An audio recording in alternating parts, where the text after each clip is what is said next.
Mm, eh. Hi, my sweet, sweet, sweet mockingbirds.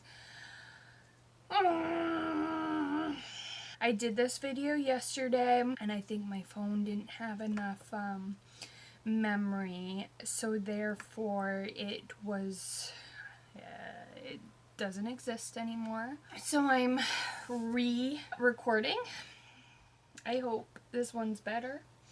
We'll see. Getting to business. You guys are doing so great viewing my videos. If you could just hit the subscribe button, hit the thumbs up, that would really help me. I'm really enjoying doing these videos. It's just for fun. It's for relaxation. It's something to do in these difficult times. Gets my mind off of things. I'm hoping I take your mind off of things. I'm doing something different. Oh, don't tell me. I thought all the notes I did on this got deleted because I don't do any research, any preparation for my other ones. I just wing it. I just read it. I mean, I'll look up the author and stuff to give them the credit they deserve. But this, I actually had to do some research. It's something new. It's not a book. I love stories. I love weird stories specifically. I love going down rabbit holes. I don't know. I just love stories. I don't know how this idea got in my head. I'm assuming that Mario, just all of Mario has some sort of story, but I don't know what it is. So I really do like video game stories and like the very, very like Easter eggy, crazy stories that are in video games. So I was just thinking, I don't know Mario's story. No, at the top. I was not a boy in the 90s. I was also not allowed to play video games. We did have Duck Hunter, which someone actually told me like the flip side or like the second cartridge that came with Duck Hunter was Mario, which I was like, oh my god, did I miss out on it? But I don't know if A, if it worked, or B, if it definitely was a hand-me-down. We definitely didn't buy it. But I couldn't really play video games. When I was old enough, I did buy a Game Boy. I played Rugrats, and I also played that, The City of Lost Atlantis from the Disney movie, which was actually pretty cool, because, like, the water would come after you, and you have to run away from it and jump over things. I definitely played Pokemon a little bit. I played Pokemon a little too late. You know, like, I was a little too old to be interested in Pokemon. Like, everyone was like moving on, and I was just getting some cards. And I actually never bought cards. I only had one card that my friend gave me because she had double of it, and it was Clefable. In my preteen years, early teens, I got like a whole, the CD, or those blue like Velcro CD things. I got a whole thing of them from my cousin, which I'm sure they're not good. I actually like played through the whole Pokemon Red on my computer like when I was 19. And then I think I watched all of Indigo City when I was like 25. So, real late to the game. Today's video, I am looking at the story of Mario. I literally know nothing about Mario. I just know he's a plumber, and he jumps around and tries to save Princess Peach. But I don't know the story behind it. I would classify myself as a nerd now, but I didn't have the resources to really embrace all of my nerdiness when I was a kid. I don't have the history of this, so I'm sure there's a lot more videos out there that can actually give you A, the correct events, and B, more like information. But I just love stories, and I'm just gonna make fun of it because it is insane, this story. Like, it is, again, like I said, I went down a rabbit hole. I am gonna put it out there. I think this story is crazier, or all of Mario Universe is crazier than Kingdom Hearts. I said it. What you gonna do? Don't at me. There's time travel. There's babies fighting babies. There's kidnapping. Magic. There's magic. There's everything that you want. I went to the Nintendo website, and I'm starting with the story of Mario Brothers. So basically, people already know this, that Mario was Jumpman, and he owned Donkey Kong as a pet, and he stole his girlfriend Pauline, and he went after him. So everyone knows that, but I'm starting with Mario Brothers, 1985, the first actual, Mario Brothers game. So I went to the Nintendo website, and this is what it says. I'm gonna read a little bit, probably talk a little bit. We'll see how this goes. Like I said, I already recorded this video, so I hope this one actually works. Okay. The Mushroom Kingdom was a peaceful home of the Toads until the day Bowser and his wicked minions invaded. Using powerful magic, Bowser transformed the Toads into bricks and quickly conquered the land. Now, I know there's a theory out there Mario is actually killing little Toads because he hits bricks. Which I just want to ask, what is the rigging system of the bricks? Were all the Toads in the air? Did all of the Toads jump at the exact same time that Bowser put this curse on them, and they all got stuck in the air? Only Princess Peach had the power to remove Bowser's curse and save her people. A little history. The Mushroom Kingdom is actually a monarchy, and it is ruled by Princess Peach's dad. First, I'm gonna back up. I didn't know Princess Peach was a toad, or her last name was Toadstool. I did not know that she was connected to the Toads in any way. So it's a monarchy. And they say that Princess Peach is a human. Yet she rules over, all of the Mushroom Kingdom, which is mostly toads. Colonialism much? There's really no humans in the games other than the ones we know and love. It was actually funny too, so I was reading through all of this information I got on Wikipedia. I was reading through Wikipedia, and I guess the Mushroom Kingdom has a whole government, and there's a chancellor to Princess Peach.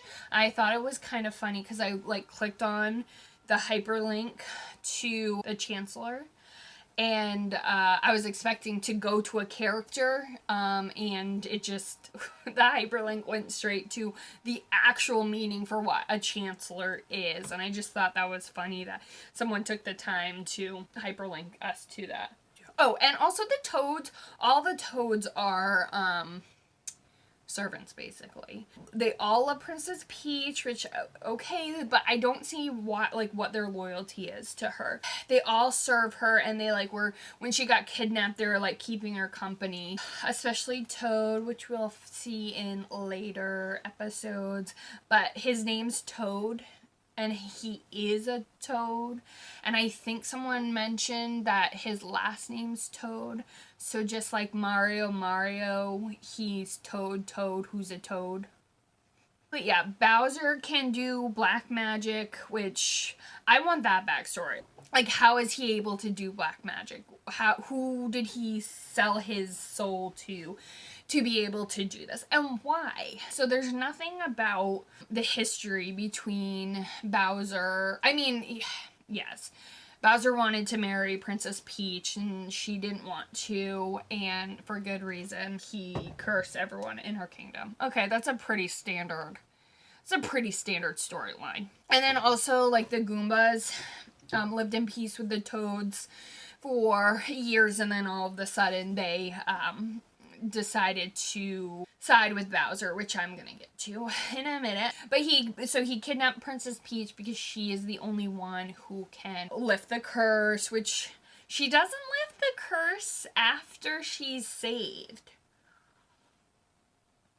Like, Mario's still running around in a kingdom filled with blocks and, I guess, murdering toads.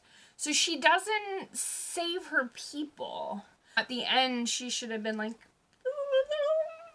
and then all these toads should have been running out. But they're still cursed. So all hope seemed lost and darkness reigned when the Mario brothers, Mario TM and Luigi TM, heard the story. They decided to rescue Princess Peach and defeat the evil Bowser. Which they didn't hear the story. Like, I was trying to look up their history with the Magical Kingdom, and they originally were from Brooklyn, Harlem, Brooklyn, Manhattan. I'm just gonna keep saying New York names and then I will edit it out. I think Brooklyn. And then they go down a pipe and they go into the Magical Kingdom. They go through, like, a magical portal, and then they arrive at the exact moment that Bowser stole Princess Peach, and then the little mushroom says, "Help, we need our princess." So I don't buy Mario as a hero, because I don't feel like someone from Brooklyn is gonna take their time to save a damsel in distress. So they retcon that they were from Brooklyn, and I guess that they really are from the Mushroom Kingdom. But they're like the only humans in the Mushroom Kingdom, so hopefully him and Princess Peach aren't related. But I was trying to see why he liked Princess Peach, and I'm gonna give credit to a YouTube video that I watched, which was called The Entire Timeline of Mario Brothers So Far, and it was the channel The Letterboard. I will put it in the details, but he had mentioned that Mario was, and I don't know if this is true, but I think it's like one of the best reasons, because I can't find anything else, but that he was so sad about Pauline dumping him after he saved her from a angry monkey, that when he heard a chance to save a princess, that he was like, yeah, I'll do it.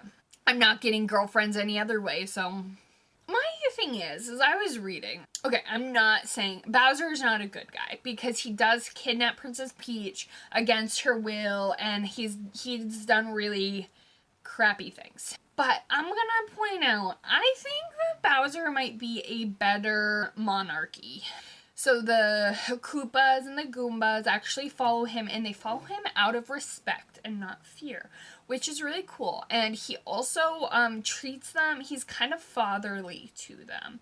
So I wish that they would explain why he hated them so much and wanted to take over the kingdom.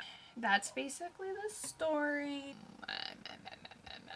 Oh, so I have a couple theories, and one theory that I have is, so Goombas are the first and easiest enemy that you encounter. And it's really funny because I was looking on Wikipedia, and Wikipedia said Goomba's main form of attack is walking into their opponents.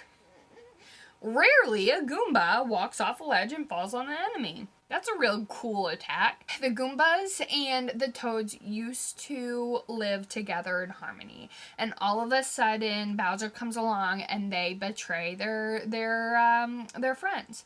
And I'm wondering, so basically Goombas look like shiitake mushrooms. They don't have any arms.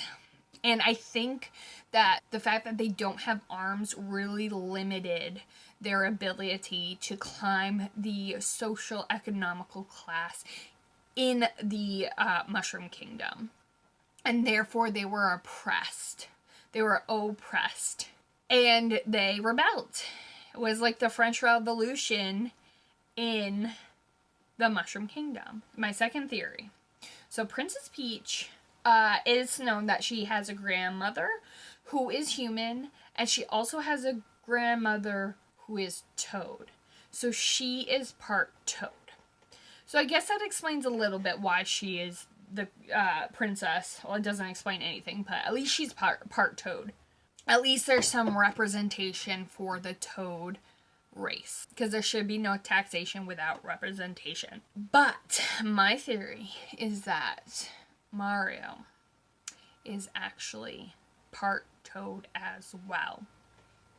I believe that he was drawn to the other dimension from Brooklyn because of his Toad heritage.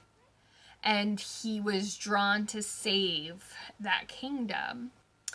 And that is why just a normal plumber from New York, and Luigi is his fraternal twin brother. It's why a normal plumber from New York has all of these magical abilities, is because he is part Toad. He's able to, jump and have fire attacks, and, he has, like, everything that everyone else has, but he's just a human. But when he was born, they kidnapped him from a stork, and he ended up on Yoshi Island. So I think he was supposed to go to a mixed family of Toad and humans, but he ended up in Brooklyn. And I don't believe he's actually killing the Toads in the bricks. I think, because he is part Toad, he knows which one is a Toad. And that's why it's the ones that you hit several times and a little Toad pops out. And he is not killing them, he's saving them. Because we know Princess Peach is not doing her princess duty. I'm not gonna rate this because it's just the story. It's not the game. I don't know. Story-wise, out of Mario being the average, Luigi being subpar, Yoshi obviously being the best, this is a Koopa Troopa. Because it's pretty standard storytelling. I feel like looking into the future, Mario Brothers 2 is pretty crazy.